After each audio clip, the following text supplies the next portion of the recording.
Bob and Josh show. Oh man, that's good. Okay, can't. There we go. That's what I want to do. Bob. Okay. What? What? Come on. I just want. Okay, I can deal with that. Deal with what? I'm just juggling stuff on my end. That's all. We're good. All right, Robert. This was your concept, the no shit sandwiches. I'm gonna have to make sure we mark this episode as explicit. Oh, can Yeah. we say the? Am I allowed to Yeah, say it? we've said it Okay. off All right. Cool. and worse. So, so let me kick. Can I kick things off? I Kick it. kick it, babe. All right. So, the Genesis Metacasters, the Genesis. This idea came from a class I was teaching, and I was talking about feedback. It was a leadership class not that long ago, and I was talking about good practices, bad practices, how to give feedback, etc. One of the two of the core models that I talk about in the class are crucial conversations and radical candor. I think we had played the radical candor video, which sometimes her language in it, she uses, sort of salty language occasionally, and it can trigger people. And so, as we were debriefing, giving feedback, and these were pretty senior managers, pretty senior leaders. It was a private class for one company, uh, and uh, and someone was really challenged when I brought up the notion of don't do shit sandwiches. And to define what that is, if you've never heard that, it's giving someone feedback, and the idea is you give them positive feedback. That's the upper crust of the sandwich. Then you give them now. The intent of a shit sandwich is you're trying to give crucial feedback. You're trying to give constructive feedback or negative feedback or however whatever terms you want. And that's your feedback. But in order to make it more palatable, you wrap it with two pieces of positive feedback. So, Josh, you're looking quite handsome today. Um, that hat makes your head look like it's 8,000 pounds. Oh, and I like how nicely trimmed your goatee is, Josh. Really nice. Gosh, it just accentuates the handsomeness. That was an example of a shit sandwich. And this leader really struggled. She was like arguing, no, that's the best way to give feedback. And that's what I wanted to explore in the Metacast today. Is it, am I wrong? I'm, I'll be wrong. Is it an effective strategy? What could be right about it? What could be wrong about it? Are there alternatives, etc.? So, Josh, any reactions? Well, first reaction, I'm glad I have all those nice things you said about me recorded. I'm going to create lots of social media posts, you saying such nice things about me. So I'm excited. You, you can It's already a good day. you can reuse those things. Yeah, Yeah, forever. you handsome devil, you. Yeah.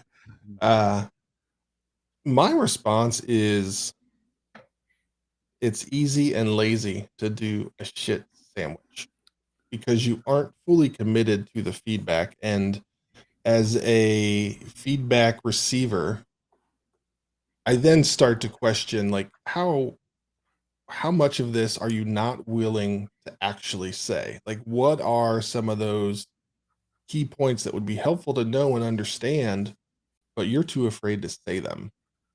So as a receiver, that gives me some pause of like, hey, what kind of leader am I dealing with? And number two, as the feedback provider, it's easier because you can start and end things on a good note, but then you have to wonder how much of that constructive feedback did they actually receive and did they latch on like I did to the very nice things that you said about me, which I know were mostly tongue in cheek, but that's okay. So it is lazy and lessens the message. I feel like the most effective thing you can do is provide them true clarity and context with the challenge. And yes, that's harder, but that is one of the greatest gifts you can give somebody is clarity on how to improve at something. Everybody wants that. Everybody. But Yep. so often people are left without clarity or enough context to be able to drive effective change. I resonate with a couple things you said. So in the class, and again, I'm old, so thinking on my feet is not something that comes naturally to me anymore. So the only defense I had as we were talking about it, I'm trying to I think it was the only defense was dilution. Uh, that my biggest reaction, and I was trying to talk about my, again, I'm not trying to tell leaders what to do. It's their decision about how they give feedback. I want them to decide right or wrong. I want them to get to the essence of it. But to me, my personal experience is if I fall into the shit sandwich pattern, it dilutes the message. Uh, and and so therefore I'm not effectively giving the message. And I've had to clean it up then later on. And that's my biggest, and I think you alluded to that, right? It dilutes things. Uh, it's easy. I also think I might have said it, but I didn't want to ruffle any feathers. I think it's lazy to some degree. And is that the right word I'm looking? I think so. It's one I used. Yeah, I think it's a lazy approach to giving feedback. Um, it's actually not for the receiver, it's for the sender. Right. Right? The shit sandwich is actually for me. It's to make me feel more comfortable. Yep. It's for me to hide, like I'm hiding behind the bread, right? Oh, let me talk, let me talk about your handsomeness, Josh. Then nail you, and then talk about your handsomeness again, right? And I'm hoping that you listen to the sandwich part, and you don't get he only touched on it, and it just doesn't. I still, and I said it in the class, I said, we're just going to agree to disagree. I think it's a bad technique, Mhm. right? I just think it's a technique that we want to avoid. You said something that I wrote down that just hit me between the eyes. Ooh. It was wise beyond your years, my young friend. Not that young. And you said fully committed to the feedback. They're not fully committed to the feedback. I love that. Like commit to you have to commit to it. Say Yeah. more about that. What are you thinking about that? Well, the issue is that you're going to likely spend more time trying to figure out how to deliver a softer message than the 100% accurate, this is the problem. And when you're not committed to the feedback, you're not going to be committed to helping that person fight through it because you likely don't ever want to talk about it again. You barely wanted to talk about it the first time. So how are you going to help that person work through that issue or issues when you can't even commit to providing clarity and context right out of the gate? Right. It's just one of those Right. things where it's like, hey, here's a thing. I want to run away from it as fast as possible. And that's the real issue is that as the receiver, I'm unclear how serious this is. Yep. Do I need to work on it? Is it just like a one-time thing? What's going on? Like, help me out more. But that leader basically tries to run away from that problem because it's hard. And no one here is saying that providing good, useful feedback is easy. It's hard. Yeah. But as a leader, you have to really commit to it. And as a employee being provided the feedback, if your mentor, whoever it is, isn't really fully committed to that feedback, then you don't know what to do with it. It's Yep. like, what? Okay, cool. So do I stop everything and change that? Or is it just like you surrounded it with two nice things? So I guess it's not that big of a deal. And that's where the disservice comes in. But that, to your point, the leader feels better or they feel like they delivered something, but they really didn't. They didn't deliver anything other than comfort for themselves. Right. One of the things I said in the discussion too, now that I'm remembering it, is I talked about teasing it apart. So if you have positive feedback, don't put it in a sandwich, give it. And lean into so that's the other part when I say dilution, you're diluting the message, the core message, but it's also sort of this half-handed stuff. So I was like, you know what? If you have positive feedback and if you have constructive feedback, pull them apart and darn it, go all in on giving the positive. Have that conversation, right? Right. No holds barred.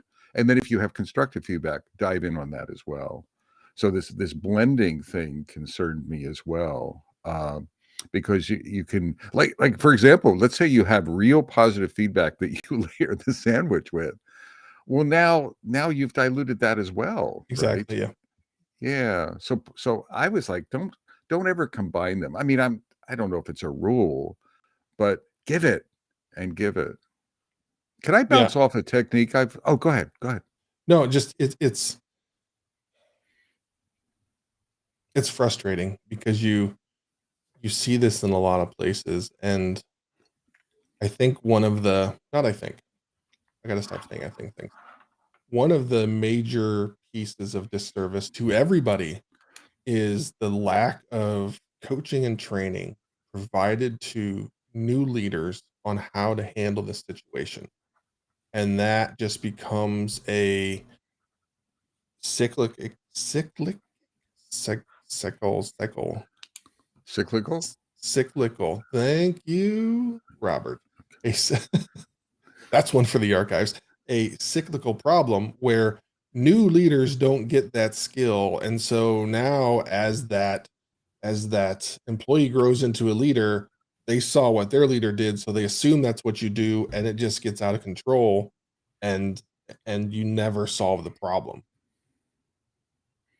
I remember once I'm trying to think of I think she did this publicly, so I can do it here. On LinkedIn, Mary Thorne, who's a friend, I think we both know her. I know her Mhm. much better. She on LinkedIn, I don't even know if she was serious. She may have been just like poking fun or something, but she did a post on LinkedIn and she was looking for permission to just give the shit.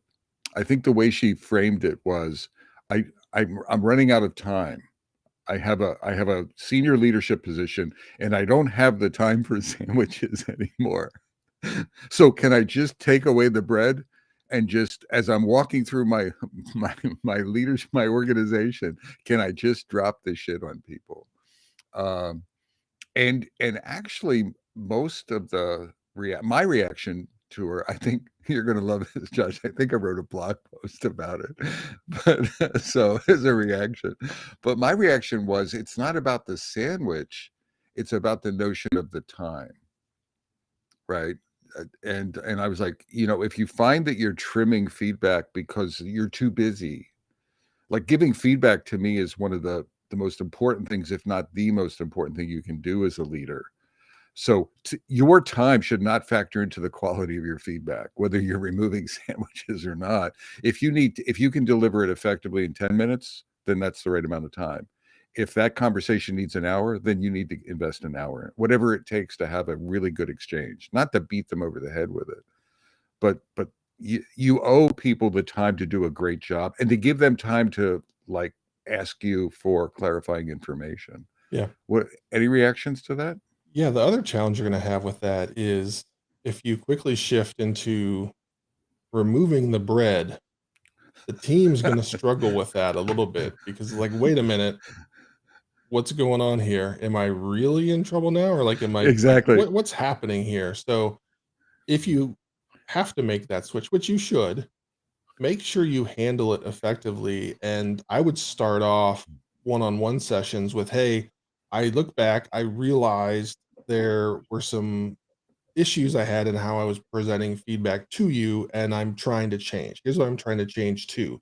If you don't provide that feedback, then you're going to really confuse things.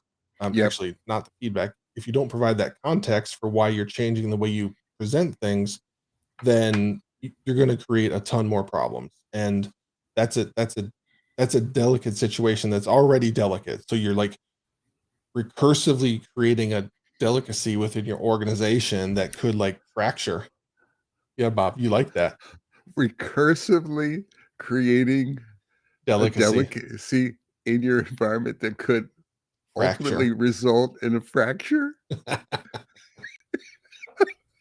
Who are Yes. you? I don't know. Uh, Who are you? What the hell are and what alien has taken over Josh Anderson? I don't know. And with an alien with a Harvard education, obviously, right? So No. I totally lost it. I had something to say and I lost it.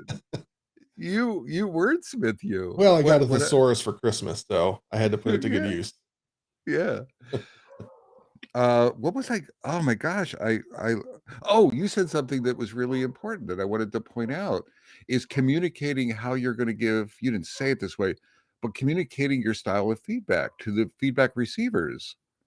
Like if I'm going to give you shit sandwiches, or at least people know how you're giving it to them. Or Right. if you're not, or if you're going to change your style, the first communication you should have with a team or an organization is I think tell them that you're making a shift so there's not that confusion.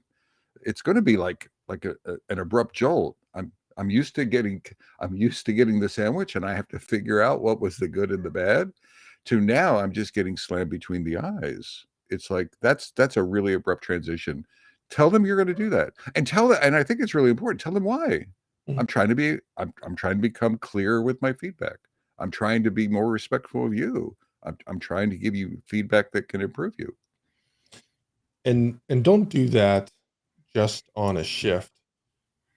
Do that in the first one-on-one you have with Yeah. anybody. What I try and do is I try and set the stage for what one-on-ones are going to look like, and I talk about how I am going to provide you feedback early and often, and I'm going to provide the feedback earlier than most would, Yep. because I want to know if I'm wrong. So I want to say, hey, I noticed this thing doesn't seem right. Tell me what I'm missing. And then I go, Uh, oh, okay, cool. I don't have to worry about that. Or that person's like, oh gosh, yeah, I haven't thought about that. And then we can work together. But when you present it like that, it's less of an attack and it's more of educate me on what I'm missing. So you don't start off with, hey, you're wrong. But when you bring it up before you're clear, like there's a lot of people that won't bring things up until they have it like a documented case that they can present to somebody in a binder. I actually do the opposite and I try and talk about things sooner than anybody else would because I want to get it on the table in a safe way that we can actually have a dialogue and the person doesn't feel attacked. So I like self attack me and say like I think I'm seeing things the wrong way. But this is what I'm afraid of. Is there anything I'm missing? And if so, help me learn. And then we go from there. And that sets the stage where there's still feedback. So I don't feel like I'm I'm soft playing it, but I get right. it out there and then we have a discussion. So that's a typical approach that I take because often people aren't great at receiving feedback that's constructive. So you have to set the stage, not with a sandwich, but with um, frequency and your earliness. Otherwise, it's like often it's too late. So that's where I feel a lot of people really fall into a trap when providing feedback is the feedback happens weeks, months after the thing actually happened. And that makes things even harder in an already difficult spot. One of the things you said that resonated with radical candor is there's a quote in there that she makes that I'm giving you feedback so either your understanding can be corrected or my understanding can be corrected. So and you were alluding to that as well. It's not just here's my feedback, I'm right, you're wrong, change. Part of it is to me, I mean, that can be your feedback model, but I don't think it's a good model. It's we're giving feedback so, we level set the understanding. We level set the view of the situation. And as a feedback giver, we're open-minded to be wrong. So Metacasters, Josh really nailed an important point of, I guess, the style to me, or a more effective style. Don't go in with a mindset of I'm changing you. Uh, go in with the mindset of I'm open-minded to change either one of us, but let's have that conversation. That's a really, I think that was an epiphany for me many years ago. Now, sometimes when I'm giving feedback, I'll come back. It's not uncommon for me to come back the next day, right? It takes me time to think about it. It is really common for me to actually come back like a day later, less than 24 hours, but not immediately. And Josh, maybe you and I've had this discussion on occasionally where I've said, you know what, I was absolutely wrong, right? Yeah. And thank you for that discussion. I wanted to go back to something David said that it just made me laugh. Oh, he said, use their full name to signal they are in real trouble. And it just made me smile. And use their middle name if they're Oh, yeah. really Yeah. like I use with my children. It's like my I have my son, Matthew. If it's Matthew Galen, so Matt, it's okay. Matthew Galen, you're in trouble. If I hit with his middle name, Matthew Ryan Galen, oh my God, he's gonna run, he's gonna run for the hills. So I just thought that was funny. Josh, let me share a technique that I've used. I haven't used it in a while because I haven't had people reporting to me in a while. I mean, when I had folks reporting to me, and I was doing like review feedback and just I was managing people on pips and things like that, uh, or leading into pips. One of the techniques I fell on, you may have heard, we may have talked about this before years ago, is I would write it down. And let me be clear with my audience. My audience was developers mostly, or introverted engineers. And what I discovered over time is in I would not write things down. I would just have a conversation and give them feedback. And I found that folks were misinterpreting no matter how clear I was.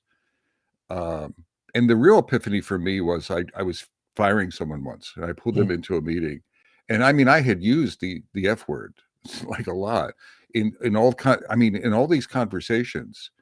And maybe he was kidding, but he's like, "Oh, I'm just surprised. I'm shocked. I didn't realize, I didn't realize it was so, and I'm like, and I thought to myself, was it me? Did I not say fire? There is the potential that you will be fired. Did I say it not 1,000 times? What I miscommunicated. So what I discovered is folks hear what they want to hear sometimes. And in these verbal discussions, very often the intensity isn't communicated fairly, right? And I don't know, it's part me and it's part the receiver. So what I started to do is write things down in really clear prose. Mhm. And I would give it to folks like 15 minutes before our discussion, a lot of engineers, and they would read it. And I was overzealous in communicating. I was probably over. So the shit in the shit for the sandwich was probably very shitty. And then the conversation was walking back. So in my mind, I was trying to over communicate with clarity to make sure there was no miscommunication and almost overdo it so that I could walk it back rather than do it, but then realize that I didn't connect with them. And that really made the communication and the clarity, the responsibilities, the ownership of folks that much clearer. The written word trumped the verbal. Any reactions to that? Yeah, that's similar to some of the things I've talked about in the past where you have to say something 7 times because Yeah. often when somebody hears that initial shocking piece of feedback, the words you follow up with often just drown out because they're replaying that in their head. Like, did Bob just say he doesn't like my hair? Like, WTF? What's going on? And so then, like, your brain starts going a mile a minute, and all those things, all that context that you've provided that is intended to help someone understand and work through that issue, you provided it, but it never landed. And it's not fair Yeah. for you to expect that it landed perfectly because you just hit somebody on the head with a brick and they're kind Yeah. of not kind of, but they're reeling and they're not hearing things, and it's not fair to expect that. That's why I have gone the step of talk about it as early as possible, get it Yep. on the table as early as possible. create as safe a discussion as possible, because the longer you wait to provide that, the bigger and heavier that brick is that you're going to hit them with. So I want to like flick some pebbles at them and get some action and discussion going, so that it's just like, hey, here's a thing we should talk about. I'm a little worried about it. We talk it through, like, okay, cool. Well, let's watch it over the next, I don't know, month, and see what happens. And you take some time and pay attention to that part of your job and how you're doing, and see if you feel like you are doing it or if I'm off base. But it's you got to hit it as early as possible. I don't know if I'm going to disagree, but I agree with the early. I do, but it's like also that's hit him with the brick. Yeah. So if you're hitting what I'm triggering on Josh is like pebbles versus brick. So if it's early and it's a pebble, great, hit him with a pebble. If it's early and it's a brick, hit the person with the brick. I'm not making it up. I'm not trying to be cruel. I'm trying to be clear. Yeah. I'm leaning into, we owe folks clarity at whatever level the discussion needs to be, and the clarity is not up here for me. It's not the sender's clarity. It's not what comes out of my lips. It's, is the receiver getting the clarity of the communication? It's the same thing with positive. We're leaning into negative. I've like, I remember someone at EMC years ago, a senior engineer and architect, and I gave her an award in front of the group. It was like a group meeting, and I gave her an award, and she hated it, and I messed up. And later, and she's like, she literally threatened to quit. She's like, if you do that again, I'm going to quit. That was terrible. And what it was is I didn't figure out how to give her positive affirmative feedback, because she was knocking it out of the park. She had been knocking it out of the park for years. I wanted to like give her kudos, but I needed to figure out how to do it. But I needed to, like the landing. I own the landing, is what I'm saying. And in that case, I messed up the landing for the positive feedback. And for the constructive feedback, it's saying we need to make sure we're getting that landing going. Reactions to that? I agree with the clarity and providing that. And in response to your positive feedback, one of the most effective things that I've seen companies do is, when you come on board, you fill out a survey, and they ask you how you prefer to receive feedback, both positive and negative, so that people can already be queued up. The approach that I take with the pebbles, my primary objective there is to create a safe discussion topic that we can have along the way, so that when and if it becomes a brick, then that brick is Yeah. there. It's known, the context is already built up and ready to go. What so I It's hard because you talk about that approach and it feels like you're being soft. And then, are you being soft with the feedback, and does the person really hear it? But that's all done with the goal of creating safety. And also, I've been wrong a lot with some of the feedback. So I would rather find that out sooner and celebrate that than, wait and let that happen. So I really investigate from all angles, including theirs, with what's going on. There's a lot of folks as leaders that don't put themselves in the shoes of that person, literally, and ask them, say, hey, what's going on here? This is what I'm seeing. This is what I'm afraid is going to happen if we keep going down this path, and get their side of the story, because otherwise you don't get that side of the story until it's too late, and you've spent all this time and energy of like creating a case, when in reality, like any disagreement, it's often caused by a lack of knowledge in one or both directions. So I just assume there's a lack of knowledge in my direction, and I put it on the table, and hopefully it is an issue that I'm not seeing, or some info that I don't have, and we close that gap and we're done. So those are the two angles that I take, and I lean into the non-moneyball approach, as one Ryan Ripley would say. I know, I saw that comment and I loved it. Only Ryan, man. I love Good. his He's good.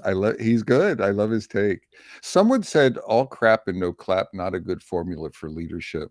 Yeah. I'm gonna modify that a little bit and say we have to be responsible for giving an appropriate. So, for example, the shit sandwich is clapping around crapping, uh, right? So again, give don't make it up. Just give it real. So if someone needs 80% crap and 20% clap, then if that's the reality of the situation, then as a leader, you need to give that. Don't turn it into 50-50 or 70-30 to make yourself feel better. So be real, be genuine, be aware, be context sensitive, but don't provide artificial feedback. Ratios. I as a leader, I often was influenced by ratios. Like the 80-20 rule. Mhm. You need to cut away dead wood. And there's an 80, and you find the 20% and stuff. I think with feedback, just be real with whatever the ratio is. That lady I was talking about years ago, I needed to give her like 90% claps, right? That was the reality. She was a rock star, right? And then Tim, so that I would be failing if I wrapped some shit in there. Oh my gosh, I have to give her more shit just because of some ratio. So I think just be real, be genuine, be open-minded to it, and create a unique ratio based on the situation. I think with the mindset of always, our job is to grow an organization, to create high performance individuals. So we're not giving crap or clap for us. We're giving it so that they grow, so they replace us, so they fly high. That's our job, is to grow the organization, to be a catalyst leader, and to build organizations. And I want to pile on top of that, because if you want one of those high performing self directed teams that auto corrects itself and self polices things, then you have to empower them with the tools to be able to have those discussions. I've talked about ways I use books and book clubs and things like that to make that happen, but the most important thing you can do, and you'll hear Bob and I say this all the time, is model the way things should be done. So if you aren't willing to do that for somebody that reports to you and is counting on you for feedback to grow in their career, how can you expect somebody to do that for a peer? It's just not fair. So setting that example, setting that model, that's a very key way to how you get to self-directed teams that will support each other and corral the problems and solve even HR type problems before they even make it outside of the team. That's a wonderland. Yes, it does exist. A lot of the things we've talked about lately is like, oh, that's imaginary world and Josh, it never happens. No, it happens. It has happened. I've seen it happen. But you have to tackle all of these hard things, and that's why they are relatively rare to see. Is you have to do all of this really well. Well, I want to double down, Josh. Yeah, yeah, baby. I want to double down on the model. So we're talking about shit sandwiches. So you want to improve the feedback. Uh, well, then one of the best ways is, how do you handle feedback? How do you model feedback?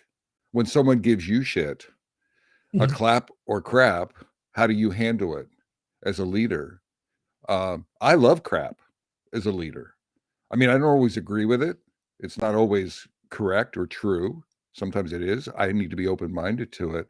But I'm always thankful for, I mean, Josh gave me some hard feedback maybe a week ago about something. I forget what it I forget what it was. But it was about the Metacast. We were about how we're operating in the Metacast. And I didn't like the feedback, but he was right. And I gave him some hard feedback, and but the point is, how do we take it? That model improves, and this is an important point, Metacasters, right? The giving it all of this dynamic we were talking outward. It, how we show people, how we model, how we show up makes that so much more effective on the outside, right? Because we're walking our talk. There's congruency between us.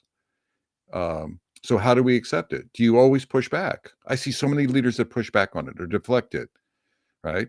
Well, then guess what? What your motto is, we don't take the hard feedback. Well, then how can you expect other people, if you can't take it yourself, how can you expect people to be receptive to what you're giving to them? It's not even fair. Right. I go overboard, and I don't thank.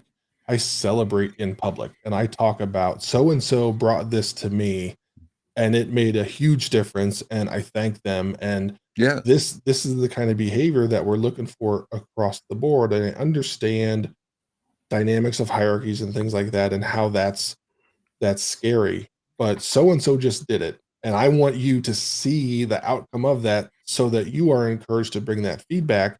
Because as you progress in your career and you move higher and higher within a hierarchy, the feedback you get lessens, and it lessens drastically, because you don't Yep. get it upstream from your bosses, because you're a CXO, and at that point, like, you need to be figuring shit out yourself, and I don't have time. I've got to run a company, and sorry. And then you get that fear aspect of people that are members of your team of, oh no, I don't want to give my boss the feedback because I'm worried how it's going to be taken. Because every time I've ever done that or seen somebody do that in the past, it's not gone well. So I do as much as I can to shine a light on the fact that it's welcomed and encouraged here. One of the things with COVID and distributed teams that I miss is it was not uncommon for me to like run out into the audience in a team if it was a all hands meeting or something and high five someone. It has to be genuine. Mhm. I don't play games, so I'm genuine. It may be a little schmaltzy, but it's me, but it's genuine. But I'll high five folks for that.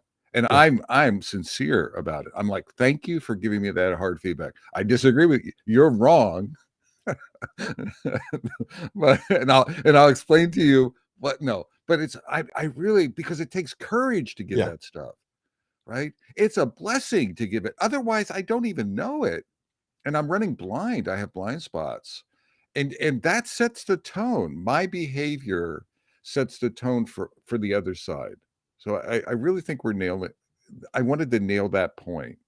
And it It's wasn't, okay. You can say and we we didn't, nailed it. no, I didn't. Yeah. But I wanted to make sure it starts with us. It does. It does. And yes, in response to Bob, I respect your courage to be so So like wrong. so Like wrong. like absolutely, positively 120% wrong, right? And that's okay. Yeah. Thank you. Yeah. Thank you, Ryan. It happens. I think it happens every once in a while, Mr. Ripley. Do you think we've covered this? I What have we do. I was missed, just Josh? trying to replay the episode in my head and see if there's anything that we missed. We talked about why shit sandwiches are bad, how difficult it can be as the feedback receiver to actually understand what's being provided. We've called people that use it lazy multiple times. So we definitely hit that. We talked about the positives of some of the approaches that we've seen and we've used. So we've patted ourselves on the back appropriately, which is nice. But more importantly, we've modeled it for all of our viewers and listeners. That's that's that's the real victory. The one final thing, as part of our Metacast 2.0 resolution, we talked about not being on the fence. I want to just come out definitively, and I tried to do this in the class. So anyone who's listening, watching this, don't do shit sandwiches. They're bad, right? So if you're doing them now, change. That again, I can see the gray area, but if I have to make a recommendation, they really are not the right way to give feedback. Separate your sandwiches into crust and shit, and give claps and crap appropriately, and don't put them together. Josh, what do you think?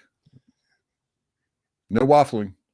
Well, I'm trying to waffle even less in that I don't think there's any gray. I don't think there's any gray at all, right? You had mentioned that you could see some gray. I don't see any gray there. Give people units of clear contextualized feedback. That doesn't say good or bad. When you try and jumble three things together, that recipient's trying to figure out what the hell just happened, Like they said I'm good, they said I'm bad, then they said I'm good. Like, am I doing good? Am I not? What's going on? And so then again, it becomes less about the feedback that was provided and more about the confusion that's created about those three pieces of feedback. Whereas if you really dig in and say, hey, listen, Bob, you were great today in this episode because you kept your rambling short. You allowed Josh to jump in, get some points, and that was just fantastic. And like, if we can keep doing that, our viewership is just going to skyrocket. So, Bob, thank you for doing that. So, just again, giving that full clarity, that Bob now has total clarity on the value that he's added. Yes. Josh, did we record in the beginning when I was giving you, I don't remember if it was pre-recording or post, where we were talking about your head. Remember I gave you a sandwich. Was that recorded? Yes, it was, because remember I said that I could celebrate the positive things. Yeah. Yeah. But as I was giving it, do you remember what the negative was? Yeah. What was so It was a it cheap got shot about the size of my head. it was okay. At least it landed. No, but you know what? I was thinking to myself, I'm just amplifying the confusing part, because you got all perky about, yeah, I'm a handsome damn man. And there is that danger, even in that silly contrived example, of missing the mark, right? And Yeah. so I think we've given some examples today, like in real Yeah, time. I got excited about the fact that it was recorded. I can't tell you what the first piece of bread was. I have no idea. So I know the second piece of bread, I know the shit, but the first piece, no idea. Yeah. All So right. we did So it. why don't we land this? Let's do Hey, it. so from beautiful downtown Cary, North Carolina, And beautiful downtown Fuquay-Varina, North Carolina. I'm Bob Galen. And I'm Josh Anderson. Hey, everyone, shake And bake. Take care, y'all.